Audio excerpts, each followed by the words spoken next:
Hey there, it's Laura Dominic. Thanks for joining me on a Plan for Joy podcast. Each week we'll be talking about things that will help you break the cycle of depletion. You know, the one that has you going from doing all the things to feeling overwhelmed, frustrated, resentment, anger, to sucking it up and starting all over again. And instead, learn to break the cycle and contribute from a place of abundance. Are you ready? Good. Let's go.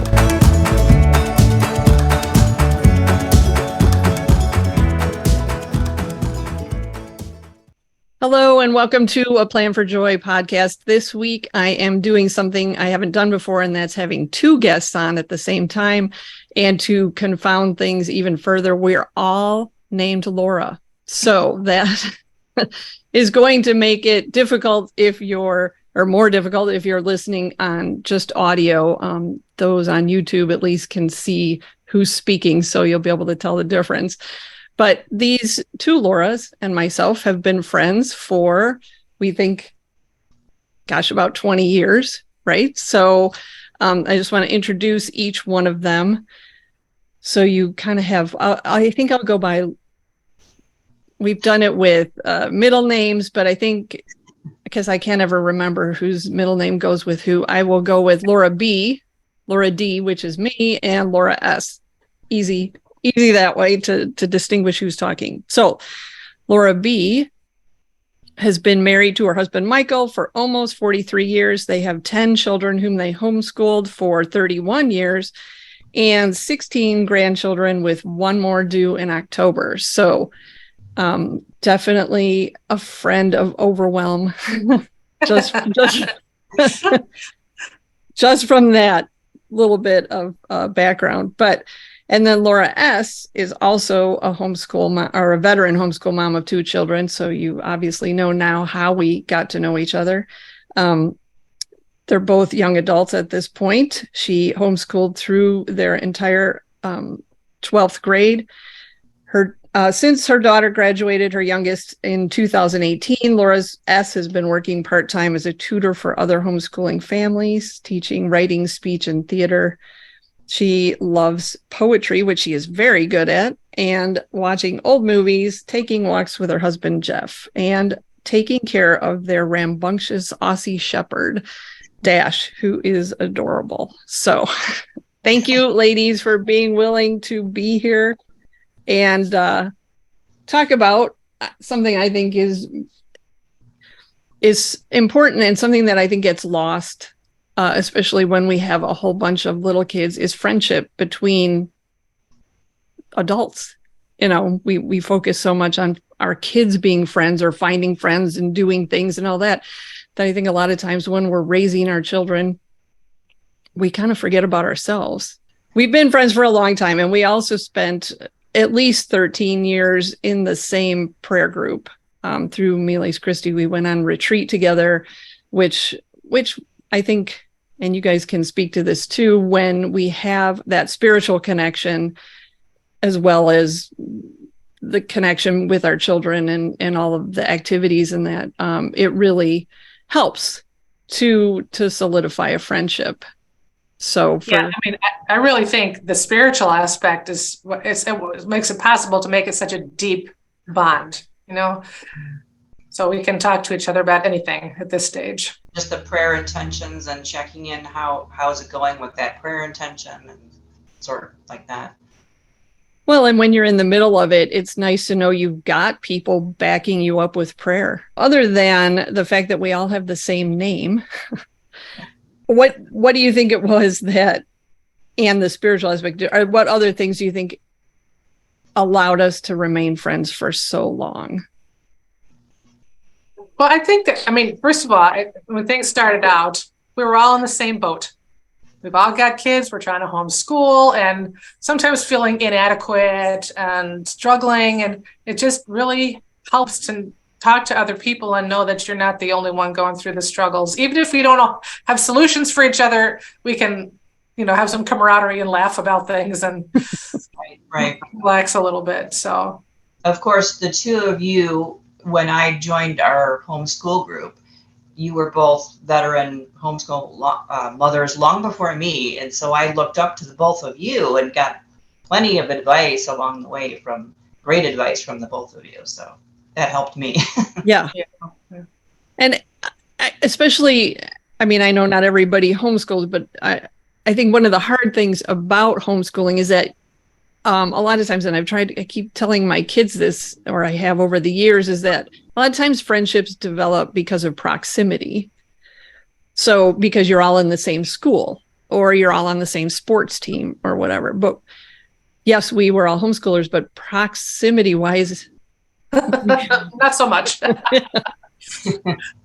so it took that extra effort to get together, to meet up, to do things, because there was physical distance between all of us. It did help that there were events with the homeschool group at the time that we would meet at. So that did draw us together, and it's worth traveling for something. For the kids, right? Yes. At one point, our daughters were all involved in a theater troupe, and there were a lot of rehearsals. And I remember back in the day joking about, well, I'll see you in about an hour because we had so many rehearsals. So, I mean, that did help draw us together. Yes, definitely. And definitely our weekly prayer meeting, the three, actually, at one point there were 5 of us, but it was really good for me. Well, they told me we need to host it at your house because I was in the center, right? And of course, if anybody knows me, I'm not a morning person. And they're like, oh, we're meeting at 6:30 in the morning. And I'm like, what? Like I'm still in bed at that time. So, but it was good for me because it forced me to do, the spiritual thing once a week. And it also helped us to just stay in touch, but also be on top of, if we had questions afterwards, hey, what about this? How do I do this with my daughter with history or whatever?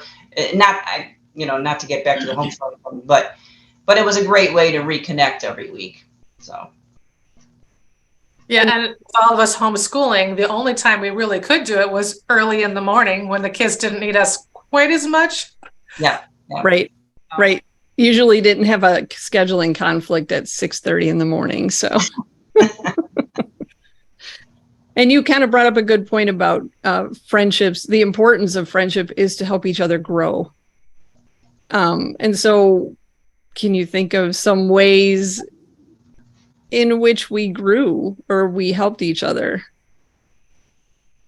Well, I mean, just you had put on the questionnaire about the retreat we went on, and I'm just like, I'm not a morning person. I'm more of a homebody where my other friends are just, they're go-getters. They'll go out and do this and that.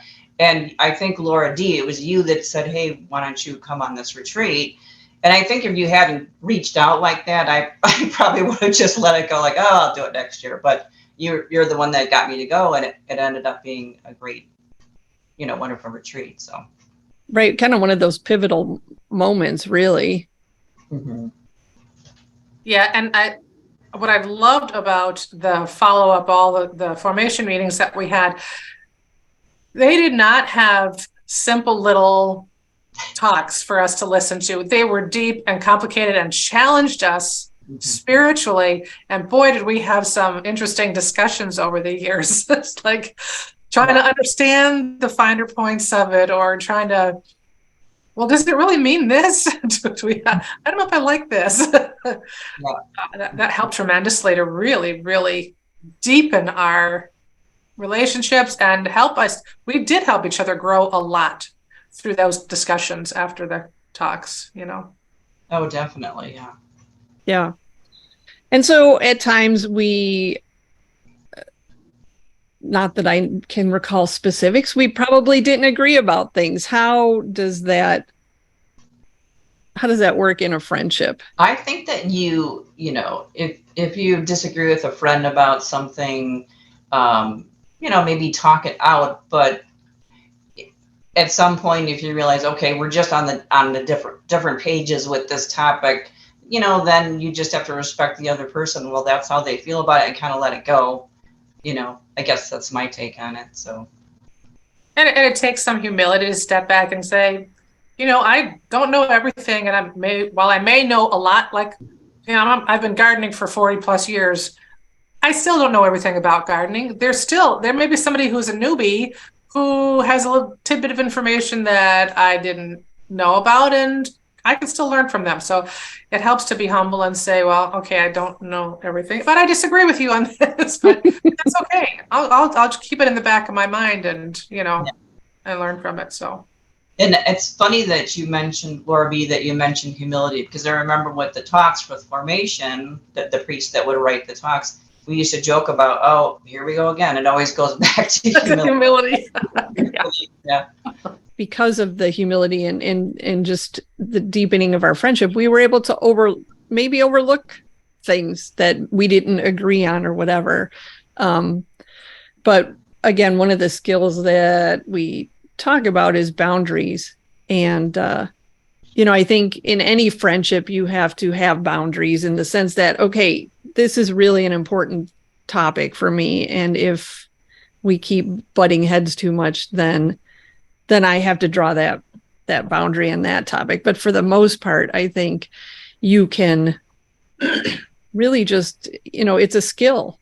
Friendship is a skill, getting to learn how to work and deal with other people you want to be close to, in a different way than marriage is. But, friendship is definitely, it takes a lot of hard work and skill and being open to learning. Yeah. And I think as far as boundaries go, sometimes, getting to know somebody well enough when you can push that boundary just a little bit here and there. Like, I'll go back to a discussion that you, Laura, you and your husband were having, Laura D, your husband were having with myself and my husband.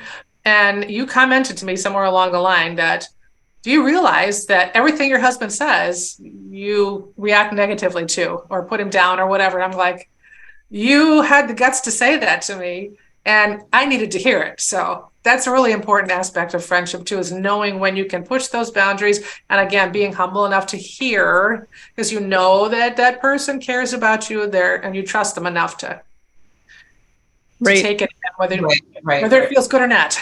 not sugarcoat it, but be willing to tell them the truth and go out on a limb and tell them the truth. Yeah. Right. No, that is a good point. Is that right, you have the nerve, so to speak, to say, okay, I'm going to go out on that limb because this is so important that I think you need to hear this, and to do it in a charitable way. I guess there's a place for slapping people upside the head, but I need that a whole lot sometimes. So it's okay. It's okay. We all do. I think we all do. And I don't know that we necessarily had, when you bring kids into your friendship relationship, that can get pretty messy. Yeah. Yes. We haven't had any major issues where our kids got into big fights or anything like that. But bringing kids into that can really complicate things. Again, speaking to that, when somebody else's child is doing something they shouldn't be doing, you have to be able to have that nerve, that relationship, that background to be able to say, hey, you need to know this. As hard as that is, I think it becomes really important. But we also know that disagreeing over your children can end friendships. So any thoughts on? But just because we as adults are friends doesn't mean our kids are naturally going to be friendly with each other. They're going to get along. So it helps to step back and let them. There have been a few times I know some of our kids have disagreed on things or butted heads a little bit. It's like you have to step back and let them figure it out and give them advice maybe and encourage them to listen to another point of view. But for the most part, I think we've done pretty well with that. We haven't had too many struggles. And of course, they are individuals and have individual personalities just like we do. So, just because you connect with someone, they're not going to, they may or may not connect with some, like we said before, they may not connect, but we have to respect the fact that, okay, they're unique individuals with their own thoughts and opinions. And also understanding that we are not our kids are not us. So, having that line of we are who we are and we're okay with each other, but not letting the kids, if they're disagreeing with things, not letting that interfere with Right. our relationships with each other, because they're distinct people. And so boundaries again come into play here too, because especially when the kids are little, if you're going to jump in and be like, why did your kid do that to mine? That was so mean. All the time.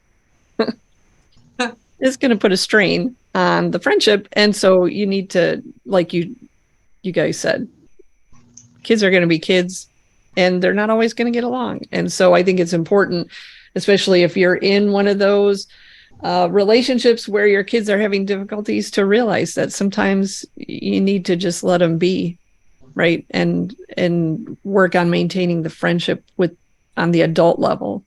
And I think that I know I didn't bring this up before, but I think that comes into play too with in a general aspect with spouses, because we're fortunate all our spouses get along, but there might come a friendship where it's just you, the women, and not necessarily the men. So if it's worth maintaining that, then you're going to just have to work harder, because we're fortunate we can all get together and go out and do fun things.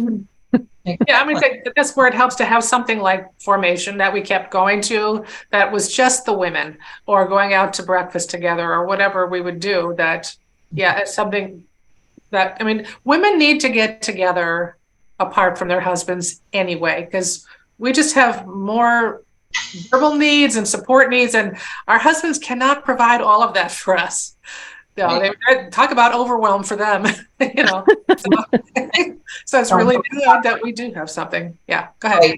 I think women, don't they talk twice as much as men, and men, God love them, but they don't have as much listening.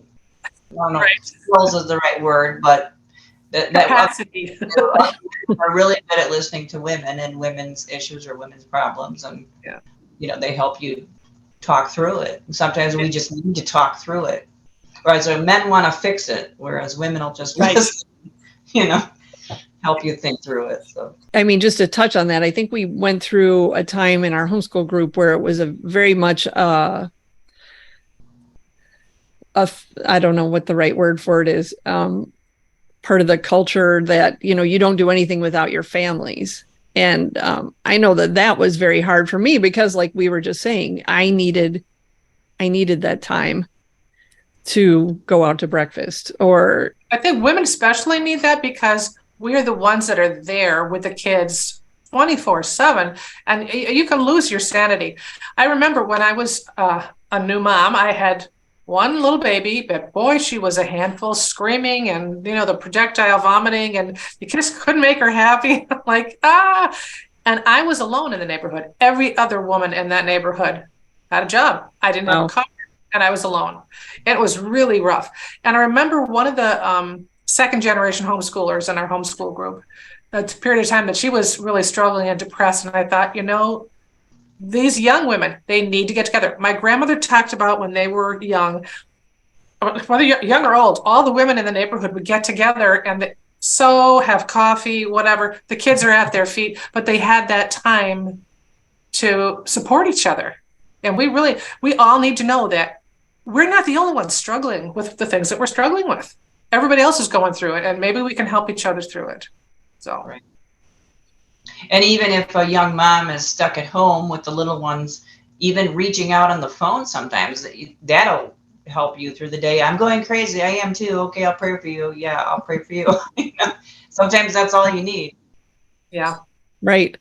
Now we have, online capabilities like this. So that is even another avenue. But yeah, definitely. And because it is, the neighborhoods we've always lived in, same thing. I'd be out there with the kids and there's nobody. It's like a ghost town out there. And Right. That's lonely. Even though you're in the midst of suburbia, in my case, you feel like you're an island.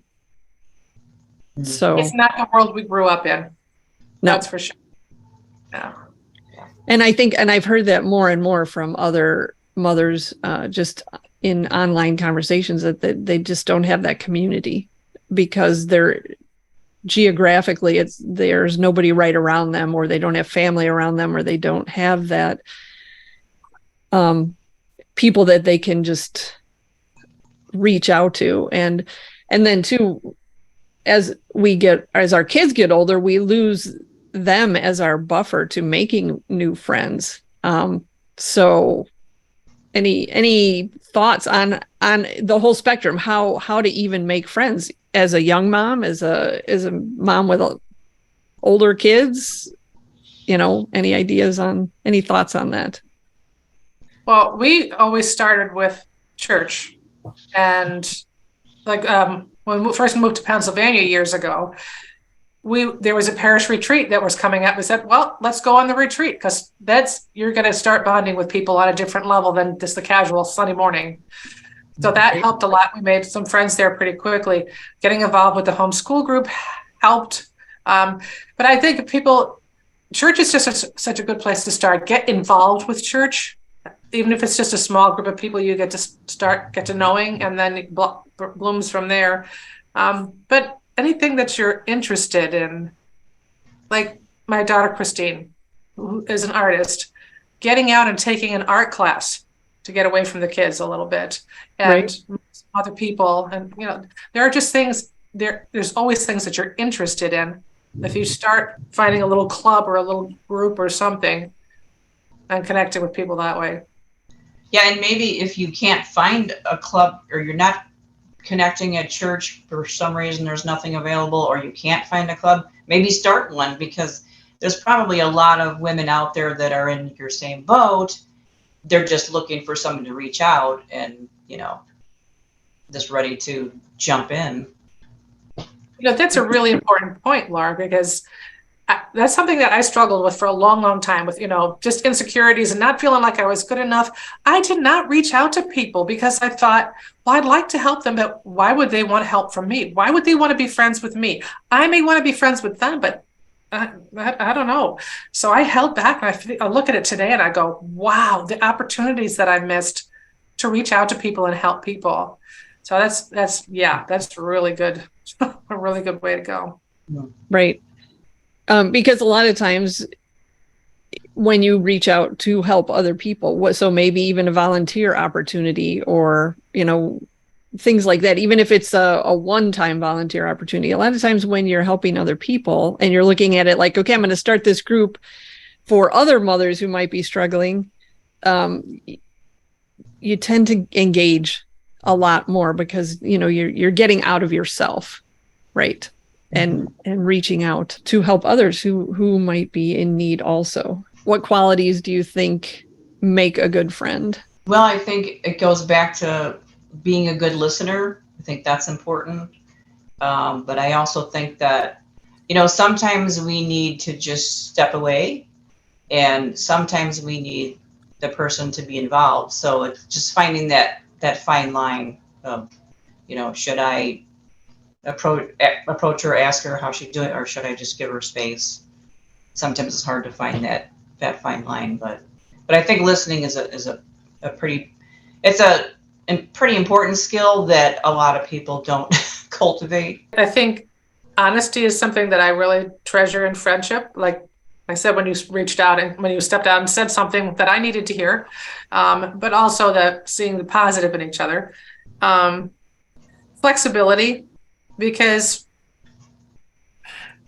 to have a good friendship, you want to be there for each other, because you're going to have good times, you're going to have bad times. And when somebody needs some help, have the flexibility to say, yeah, I'll step up and do that. I can help you with that. Rather than just say, well, no, I got stuff over here to do. No, I'm sorry. Let's find somebody else. Being just supportive of each other is really important. And also, I think to have fun together. That's something that yes. Right. Even Mike and I, as a couple, sometimes we sit there and go, everything we do together is work, or We need to have some fun. We need to laugh together. So that's very bonding, as well as crying together. And one more thing I would say is just, I heard a phrase a long time ago that helped me, and it was never compare. Someone always gets hurt. So don't compare yourself to your friends. Say, oh, they're way more organized than me, or they have a nicer house, or they're likable more than I. Don't compare yourself, because again, everybody's an individual and a child of God that's unique. So just don't compare, because that can lead down a road that's not good. You lose your self-esteem, but you have to remember, like I said, everybody's different. Right. But I think a lot of times we can put somebody on a pedestal too, though, and it's not really valid. I remember one of our friends who raised, I think, 11 kids, and oh my gosh, dude, perfect homeschooler and perfectly neat house and everything. One time I stopped in unannounced, and there was toys all over the floor, and I was like, "Oh, Mary, I'm so happy. Thank you for having a mess," because I always felt like I'm the only one who can't keep the house perfect all the time. So. Right.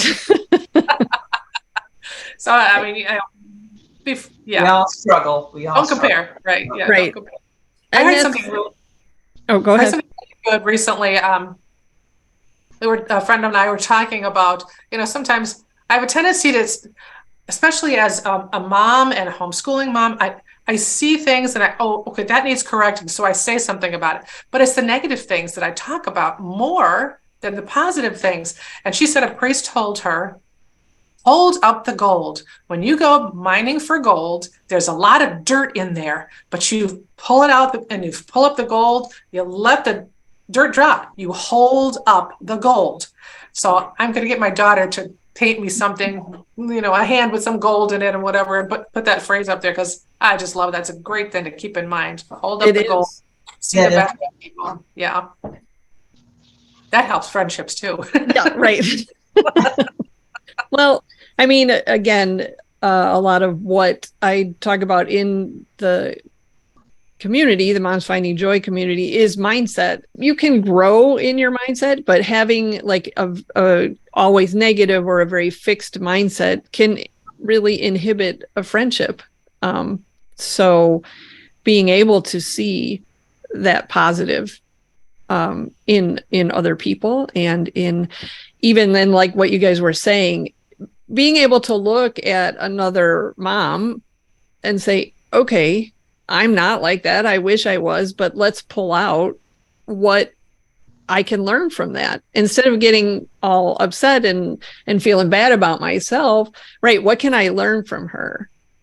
What can she teach me by what I'm seeing, how she deals with this or that. So if we look to our friends to see what we can learn instead of getting upset with them and with ourselves, I think that's a huge shift that, a lot of people, you start to get into that. You're feeling bad about yourself, and then you're looking around at everybody else, and then you don't like them because they've got it all better than you, right? It just spirals. Yeah. So we're back to that humility again. Yeah. Right. It goes back to that. Yeah. It reminds me of Laura D. You had a while back, you had the Plan for Joy, where it was helping moms plan their day. And I went to your meeting and I thought, oh, I can't do this. I'm not as organized as you. I could never do it. But you showed me, how to do it with the Excel and everything. So I did. And this was back when I was homeschooling and the kids were younger and everything. But I did do it, and I'm like, wow, my day is going much smoother, and it was really great. It was like a well-oiled machine. I only did it for a while and then went back to my old ways. But anyway, it's a skill that you had taught me. So.